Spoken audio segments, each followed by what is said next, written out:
All right, Buddy Buck here, back with Duvall TV. This is actually going to be our first ever interview. This is a one-on-one with the Chief of Police, Chief Michael DeBock. How we doing, Michael? Pretty good. How are you today, buddy? Thanks for the time today, man. Thanks it's awesome. for coming down. Yeah, so, just wanted to do this, get to know you a little bit better, and just let the community know what the Duvall Police Department's all about and who you are as our fearless leader for the department. Awesome. Well, thank you for coming down, and thank you for asking that question. Right on. I'm Michael DeBock. I'm originally from New York State. I joined the military right out of high school, did 12 years as a military police officer and dog handler for the United States Navy.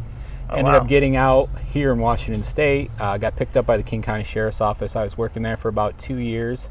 Then September 11th happened. I got recalled back to active duty in the military. The Navy needed several military police officers at that time just for safety reasons. Right. So I went back and did 13 months as active duty and then came out. Had to go through the police academy again because I was gone for longer than 12 months. So that was an experience. Yeah. I did my 2 years with King County. I heard that Duvall was getting ready to take the Carnation contract over here and as a contract city for the city of Duvall. So I applied for Duvall. I needed to take a break. I was seeing a lot of violence in the area I was working in, King County. So I came to Duvall initially for the Carnation contract in 2004. And I've been here ever since. I've worked my way from patrol officer to sergeant to lieutenant, and now I'm the chief. And I really enjoy this community. It's been very rewarding here working. Yeah, that's cool. And how long have you been the chief as of today? This is my second year, as of July 1st officially. Oh, wow. My Congratulations year, on your anniversary. Well, that's thank awesome. you. Yeah, very cool. All right, so let's get it started. Question number 1, what's your favorite thing about being a police officer and specifically with the Duvall Police Department? I think my favorite thing about being an officer is the ability to help people come to some type of conclusion or solution to their problems. I have always enjoyed getting hands-on and helping people work through things and getting them to a better solution, I guess is the best way to put it. Working here in Duvall specifically, I mean, we're a smaller community. Everyone likes to work together and come to some type of solution, and it's been very rewarding working with the different groups and people here in Duvall to get that done. What is the toughest part about being a police officer? I guess the toughest thing is whenever we have something dealing with like a child or a juvenile where we have to notify the family whether somebody's been injured or killed. I think that is definitely one of the toughest things we have to do as a law enforcement officer. I imagine. The thing that, besides paperwork, of course, that's one of the worst things about the job. I mean, you get 5 minutes of exciting police work, and then you have like 5 hours worth of paperwork to do afterwards. So I guess the paperwork would be So it's not just the TV shows, the paperwork. It's a real thing. Yeah, things aren't wrapped up in 45 minutes. Yeah. All right. So for the community, like we got a situation. Is it serious? Is it not? I don't know. I don't ever call 911 very often, or hopefully at all. But like, when should we or should we not call 911, or is there a local number we should call for different instances? That's a good question, buddy. So we, as a small community, we get dispatched through Redmond Dispatch over in Redmond, and they're used to us being a small agency. We've been with them for well over 20 years now, and they're used to our small calls, whether it's a cow in the road, or there's a bear in my backyard, or there's a squirrel running crazy in my front yard. I mean, we get all kinds of calls, and Redmond Dispatch is used to that. So the best piece of advice is to call 911. That's the best way to get a hold of us. We're here 24 hours a day, 7 days a week. They dispatch us directly from our vehicles. Going on like social media or trying to call our direct number here, they're not necessarily monitored 24/7, so we might not get the message right away and be able to get out there to give you the help that you need. So we're not going to get in trouble for calling 911 for, because you just don't know. You think it's just like super serious or not, you know what I mean? Right. Okay, cool. Well, I see something you're wearing right here, the lens lock. Maybe tell us about, are those new, or tell us a little bit about the body cams, and are those on all the time? What's kind of like how do you guys roll with DPD with Absolutely. that? So these are our new body cameras, and we ended up going with LensLock as our provider for the service. We just rolled these out a couple months ago, so we're still in the infancy stages, if you will, of the cameras. So basically, whenever we're dispatched to something, or if an officer sees a possible crime in progress, then we activate the cameras. They're not on all the time. They're only activated if there's potential law enforcement matter. So it will record the incident, and that way the officer has record of what happened and what transpired, what was said, what was done, and then that information can be utilized for the police reports, or if we have any requests from the prosecutor's office or a defense attorney to see what happened during that incident.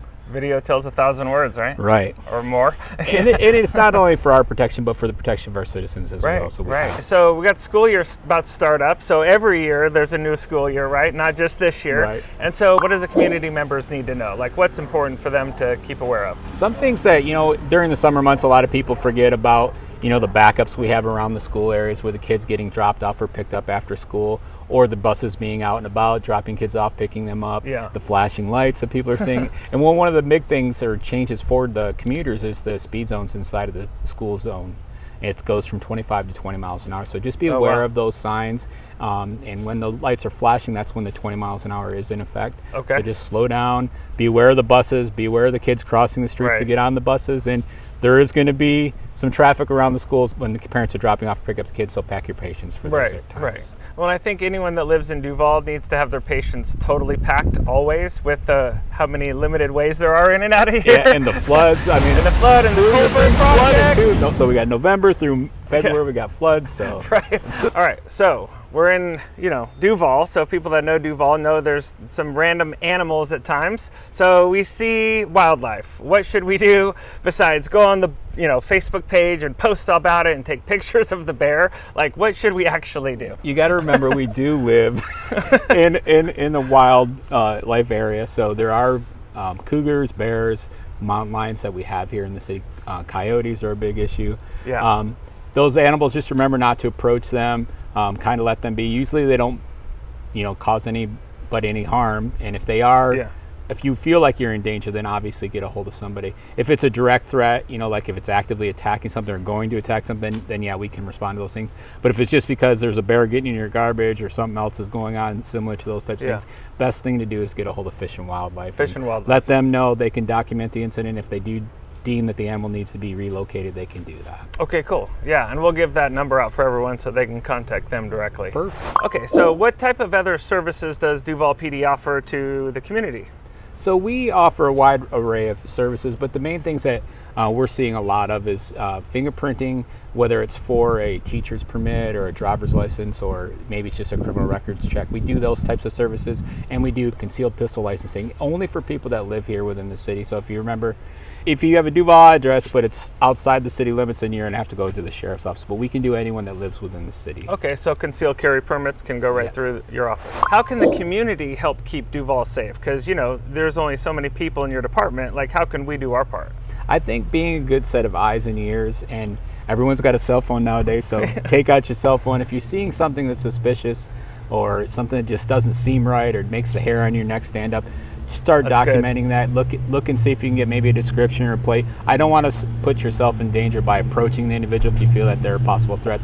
But to keep your distance, just get as much information or gather as much information as you can about what's happening. Call 911 immediately. Get us en route. At least we can get up there and kind of see what's going on. Maybe contact the folks and find out what's transpiring. This one is just kind of off the cuff, but isn't tomorrow National Night Out? Tomorrow is National Night Out. So I did a little spot on that on my last episode of Duvall TV because I got an email from the department and thought it was cool. But tell us a little bit about National Night Out. Is that every single year? So in case they miss it this year, is this something moving forward? National Night Out is a National Night Out against crime. It's basically letting the criminal elements or criminals know that the police department is working together with their communities and they're taking a stance against crime.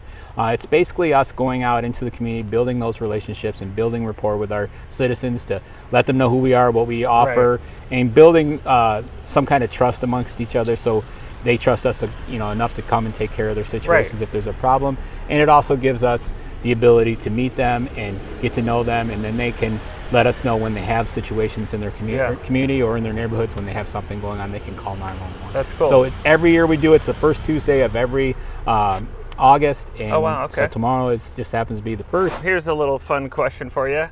How good is the police department at cornhole?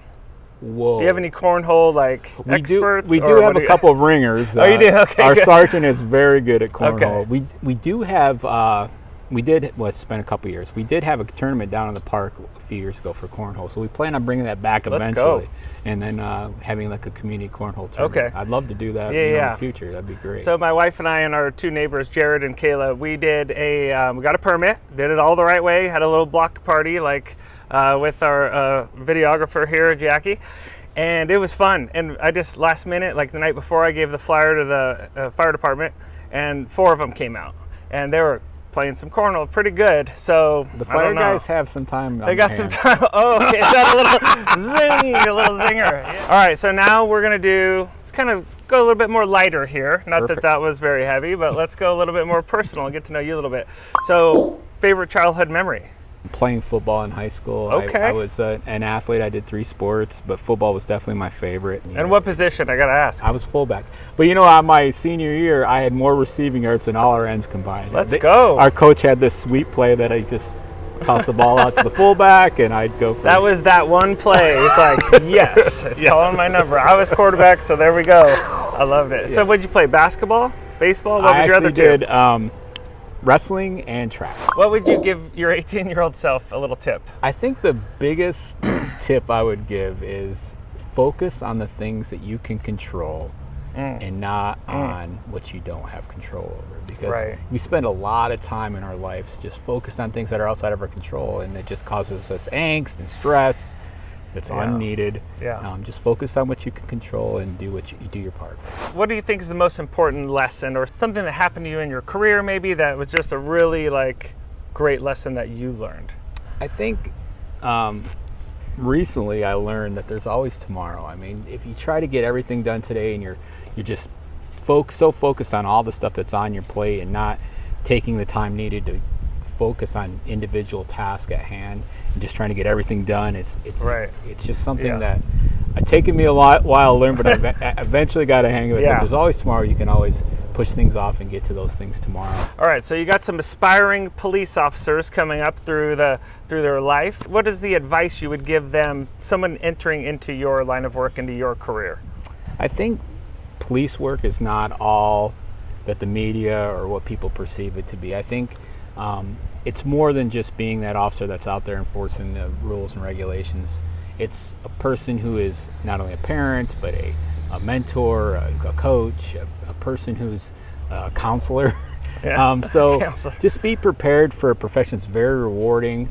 It's definitely service oriented, so you have to love what you're doing and love people and love being able to help them come to solutions or help them make a better life for themselves. So, it's not like I look at our profession more like a career and not like a job, because a job you can bounce around, where this is something you really have to be wanting to do, and it can't be something that you're in it for the money, because it's definitely not. You definitely don't get paid for what we're asked to do sometimes. There's not very many professions out there that you're being asked to put your life on the line for. So how would you say, so if it wasn't financial pay, what's the pay how you perceive this career? Like, what's the pay you get? My pay is just seeing the success that we have. I mean, whether it's, helping somebody get to the resources that they need, either mental illness or maybe it's a drug addiction or some other type of addiction, getting those people to the resources they need, helping them along through the process, or just becoming a friend to that person or somebody they can go to for advice or help. That's been my reward. That's cool. We're going to put on your entrepreneurial hat, okay? There you go. Got it. Now, if you could start any business and still be chief of police and still have 2 separate lives, let's say your alter ego, what would be the business you would start and why? When I was in high school, I was a disc jockey, which was interesting. It was one of my favorite things from my memories is doing that. So it'd be something probably in music or entertainment. Okay. Whether it's looking for the next great thing, or maybe recording or doing something. Probably in the music industry, it would be something, if I had the money and funds to do something like that, and the time, it would be something that interests me to do something. How do you want people to remember Chief Michael DeBock? He was a good husband and father. I would think that would be the one thing I'd want to be remembered for. I try my best. So now what we're going to do is we're going to put you in the hot seat. Perfect. Okay? Little speed round. We got 10 questions. We're going to wrap up this interview with 10 questions. Are you ready? Yes. Yes, he is ready, ladies and gentlemen. Let's go. All right, question 1. What type of music do you like? Whoa, I have a wide gamut. So I go Let's hear. anywhere from religious type of music to metal. I love like Five Finger Death Punch and those guys like that. And then I go into like the oldies. I really enjoy like the Who or the Rolling Stones. Stones, okay. And I listen to some R&B and some rap, but it's mainly like probably rock, country, Christian. Okay, question number 2. You're getting in your car, you need to get pumped up, big day ahead. What is your go-to song? What is your old school jam or new jam? You just put in that, turn it up, blast it in your car, and just makes you feel good. That's an awesome question. I have so many of those that pump me up. Yeah. My go-to jam that I've always gone to would be probably "So Long Way to the Top" if you're gonna rock and roll by AC/DC. Name one thing that you were totally into in high school besides sports. Music. What do you want to be when you grow up, Michael? I want to be a grandfather. If you could be any animal in the world, what animal would you be and why? Lion. And why? Because they're gentle, but they're also powerful and the king of the beast. If you could have any superpower in the world, what would it be and why? Probably the ability to transport or teleport. Teleport. Yeah. Okay, that would be fun. Where I could go on vacation all the time. Where would you go? I'd go all over the place. The beach, Europe. I always wanted to go to Europe and check it out over there. My dad is originally from the Netherlands, so it'd be cool to see that area over there. But teleporting, taking my days off to go anywhere in the world would be great. Save a lot of time. Yes. If you could have dinner with 3 people, who would be 3 people you would just love to ask questions to, break some bread, have dinner, who living or dead, doesn't matter. First person would be Jesus Christ. Jesus Christ, okay. That would be Bring him to the table. Yes.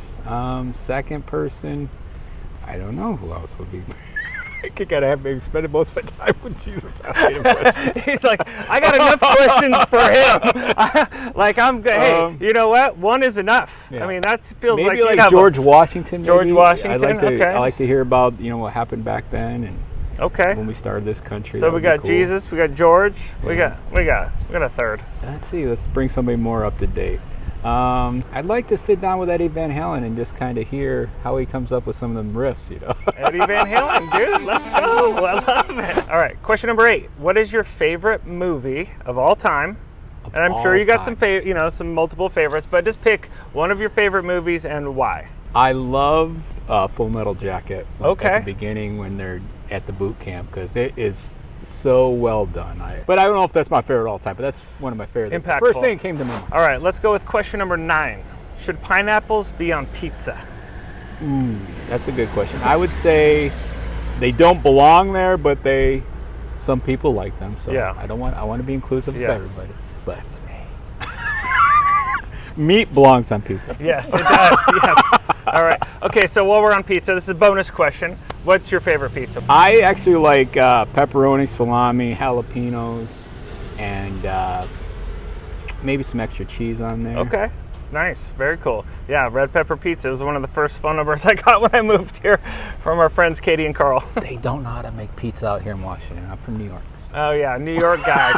All right, number 10. You ready? I'm ready. All right. I do a show called Duvall TV once a month. I did. What are your thoughts on just the overall vibe of doing that? And what are, more importantly, some things that you would like to see in a future episode that might be cool for you and other community members that we could do? I love how you're bringing light and kind of like these fun topics and the animation is great. I would love to see maybe like Buddy on the beat. So Buddy's walking down the street. He goes in and says, "Hey, we're at a community collection, or we're over here at CC's, or we're over here." And you walk in and you're, "Hey, how's it going today?" And then kind of let them tell a little bit about their business, who they are, and what they offer the community, and ask them the 10 rapid fires or whatever. I love it. All right, cool. Let's go do the jet skis. So, Duvall Police Department has jet skis. So what's the deal? This is cool. Is this new? This is fairly new program for us. So back in 2019, we realized that there was a big increase in the amount of people utilizing the waterfront property down at McCormick Park. So with the need of having additional folks on the river and in the water, and the boats going back and forth, we saw a need for more increased presence and for water safety as well. So initially our program started out with a rental program through Ride Motorsports, and then we had rentals for years too. But when COVID came into play, we lost the ability to do that program anymore. So in 2021, our city council approved the purchase of these jet skis here for a full-time Nice job, City Council! Woohoo! for a full-time presence on the river in the summer months. So we started getting on the river in the June, and then we usually stay throughout the whole summer out there. That's two really or three cool. times a week. But we're basically out there for a presence, slow people down, making sure there's no interaction between boats and swimmers, and helping people when they need assistance, whether they get a cramp or maybe they can't swim as well. We can, kind of get them over to the shore. Right. Give them Plenty of room on the back. Oh yeah, hop on, let's go. Plenty of room on the back. My wife and I have Sea-Doos as well. Where's the part where we're really supposed to drill down and go very slow? Because I know there's parts you can let it rip a little bit down the river. So just south of the beach front down here is where the no wake zone starts, and then it goes all the way to just past the boat launch down. Okay, cool. Anything else we need to know about the skis? No, they're great to have. We're very fortunate. Thank you, Council, for approving these and get us the funding for these skis. But it's been a very rewarding detail. I know the guys will love being out there on the water. It gives them a little break from the road and inside the vehicles.